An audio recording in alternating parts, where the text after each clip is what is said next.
आहे। दिल्लीमध्ये सध्या महाराष्ट्रातल्या मवियाच्या खासदारांनी जोरदार आंदोलनाला सुरुवात केलेली आहे।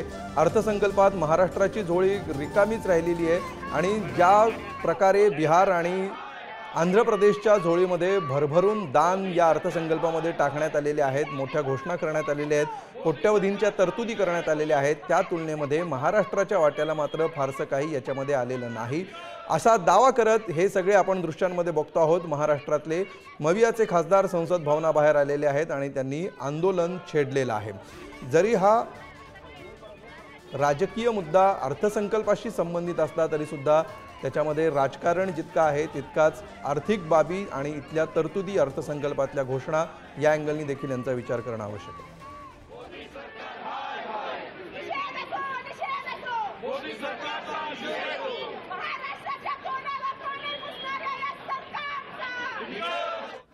ज्याला कॉन्ट्रॅक्ट दिलं त्याच्याबद्दल काल तुम्ही बघितलं असेल, सचिन सावंत साहेबांनी एक प्रेस कॉन्फरन्स घेऊन सांगितलं की त्याला घर द्यायचं काम केलं।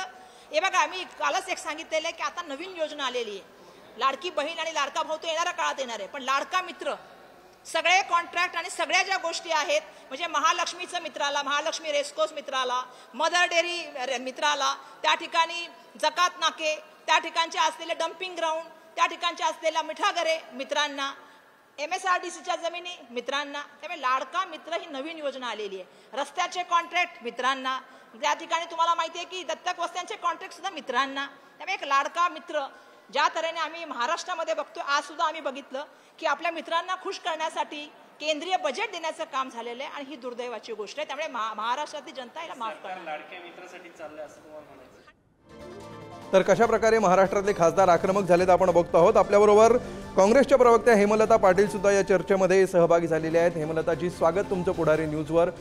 महाराष्ट्राच्या वाट्याला काहीच न आल्यामुळे जे आंदोलन सुरू झालंय, महाराष्ट्राच्या अँगलनी या अर्थसंकल्पाकडे कसं बघता येईल? आजपर्यंत मला जसं आठवतं तसं केंद्र सरकारने कुठल्याही राज्याला सापत्न वागणूक कधीच दिली नव्हती, परंतु जेव्हापासून भारतीय जनता पक्षाचं सरकार सत्तेवरती आलेलं आहे तर प्रत्येक ठिकाणी आपल्याला कुठे जास्त मतं मिळतील, आपल्याबरोबर कोण राहील आणि कोणाचा आपल्याला फायदा होईल याचाच फक्त विचार करून सगळ्या गोष्टी घडत असतात। आत्ताच्या अर्थसंकल्पामध्ये महाराष्ट्राच्या पदरी घोर निराशा आलेली आहे। एकीकडे नितीश कुमार तुमच्याबरोबर राहतात म्हणून बिहारवरती सगळी खैरात करायची आणि महाराष्ट्रामध्ये शिंदेना फोडलं, अजित पवारांना फोडलं तरी यश मिळालं नाही म्हणून महाराष्ट्रावरती अवकृपा करायची, अशा पद्धतीचे उद्योग केंद्र सरकारकडनं अपेक्षित नव्हते। मला अतिशय वाईट वाटतं की जो राज्य तुम्हाला जास्तीत जास्त GST देतो त्या राज्यावरती तुम्ही अशा पद्धतीची नाराजी व्यक्त करता किंवा अशा पद्धतीची धडा शिकवण्याची भाषा व्यक्त करता, मला अतिशय वाईट वाटलं।